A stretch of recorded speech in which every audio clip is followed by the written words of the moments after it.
Good morning, guys. It's Thursday morning, still at the farm. I'm going home tomorrow. We've got to finish off the skip as far as all the scrap metal goes. We've got to cut some firewood. We've got to do a few other jobs. So welcome to part 14. I was ahead of myself in the last episode of the Great Farm Cleanup. So it's Chris from the Ultimate Recycler, and I'm putting all my recycling and selling skills that I've learned over the last few decades to the test to clean up Mum and Dad's farm. The property is sold. If you haven't been watching, go back and look at the start of the playlist. It's a big event, and even though we're only up to part 14, well, we're up to part 14, it's going to be a massive series because eventually we're going to clean out all the sheds. There's a bit of machinery left, mainly the tractors. Then eventually we'll get into the sheds closer to the house, and eventually, when Mum and Dad are no longer living here, we shall clean out the house. So it's a long-running series. It's a voyage of discovery, a bit emotional at times, but it's got to be done, and I thought I might as well take you guys along with me. Let's have a look what we've got to do today. You saw in the last episode that we'd pretty much finished this pile, huge pile of scrap metal. Some of it hasn't seen the light of day for a long time, many years indeed. Little beknowns to us, there was actually carpet underneath. I guess when the pile was initially started, the carpet was a good idea to keep weeds down. It ended up under about 6 to 10 inches of soil, and underneath the carpet there were mice everywhere. We had about 20 or 30 mice jump out. They've obviously been nesting under there.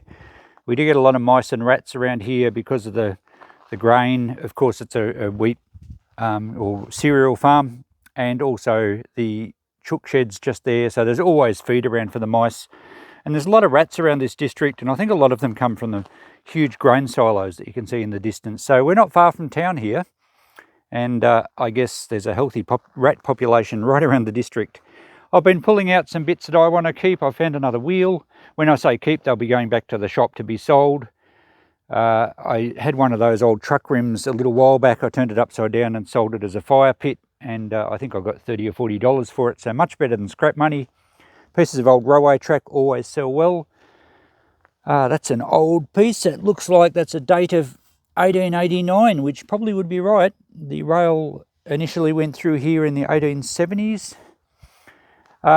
We have a bit of aluminium, copper and brass, and I'm adding to that pile. The skip is really got some weight in it now, and we've reserved this area at the back for the drums. We're going to borrow the neighbour's loader. And there's 1, 2, 3, 4, 5, 6, 7 drums here. There should be at least a couple of ton in these drums, and we're just going to put them straight in. We're not going to empty them. The drums can go too.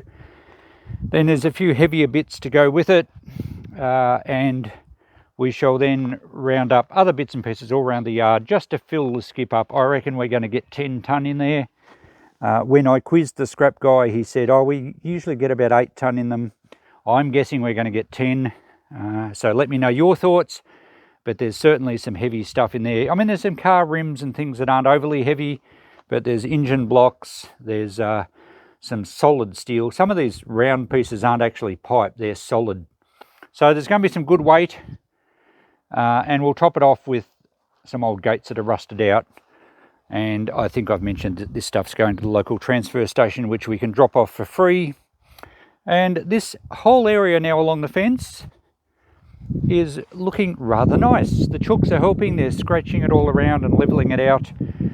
That's a 3-point linkage carry-all from the back of the Fergie tractor. We'll probably sell that next time I'm home. And under these trees there was stuff everywhere, and now it's nice and clean. We dragged this old fuel tank out. I think it's about 100 gallon, and it had been used on the farm here to water trees. It was on a trailer for many years. And it's rusted out a bit, it leaks underneath, so I put it on Facebook for $20. It's quite repairable, but if we don't get any takers for $20, you can go down to the machinery graveyard, which the scrappy will be picking up sometime in the future.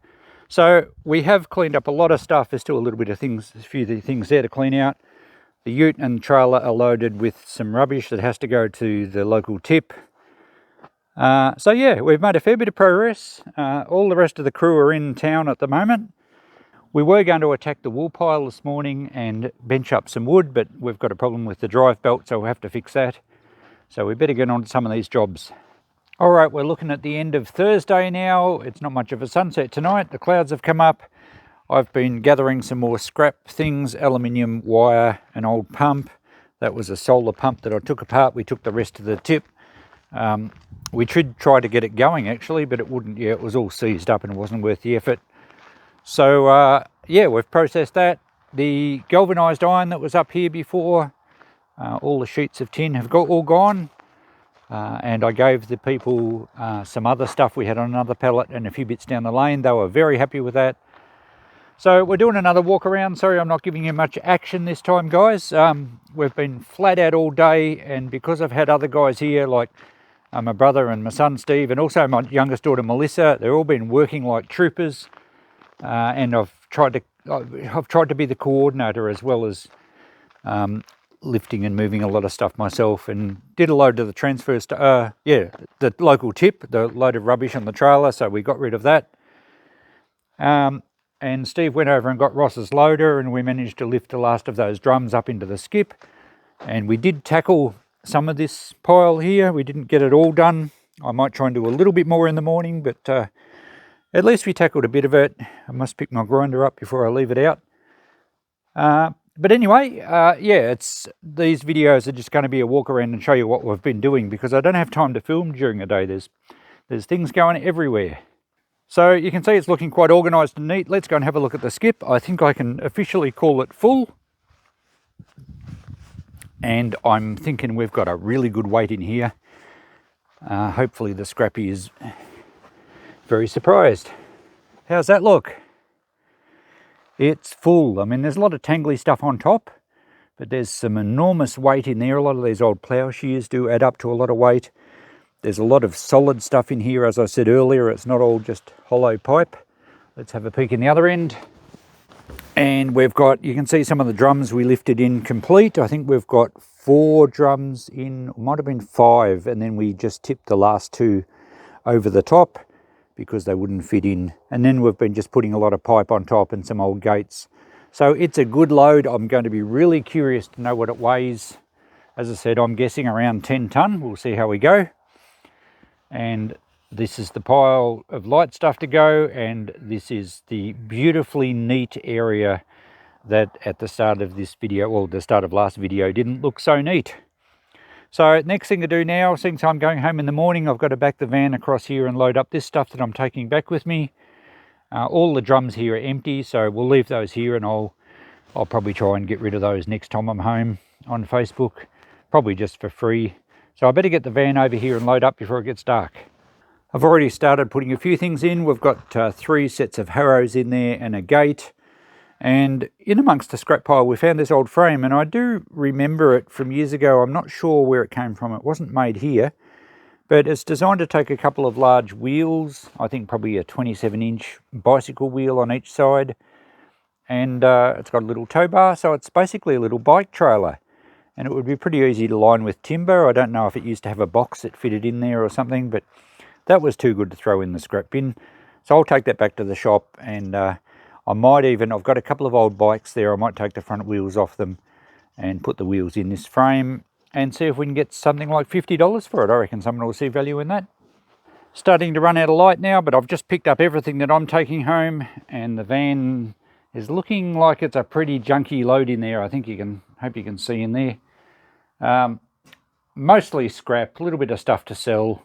Looks like I'm going to have a few scrap sessions in the shed at some stage getting all this ready, but there's quite a bit of copper and brass, so worthwhile taking home, and quite a few electric motors, plus a few other things to sell. It's now Friday morning. Good morning, guys, and it's just after 8 AM, and I can't quite work out if it's foggy or if it's misty rain. It's sort of though the droplets are drifting out of the sky ever so slowly that it's probably not considered mist. It's probably just a heavy fog, but it's quite damp. It's a little gloomy, and it's still quite cold, but not as cold as the frosty mornings we had the last couple of mornings. We had the baths picked up. Now there was a bath next to those drums which I advertised for $20, and then there was a few cast iron ones right down the lane and another one near one of the sheds, and a guy came to pick them all up, and he actually gave us $90. We didn't have change, and he said he was happy with $90 for 4 baths. So that's great. So this area is even better. We'll move probably the other empty drums from the scrapyard over to this spot, so they're all in one spot. More sheets of tin have gone from that pallet, so we can relocate that pallet somewhere else. Ross is keeping that large culvert, and I did want to move those steel posts this morning, and we'll perhaps just put this junky stuff with our other large pile of tin and wire, and that means this lane area is pretty good.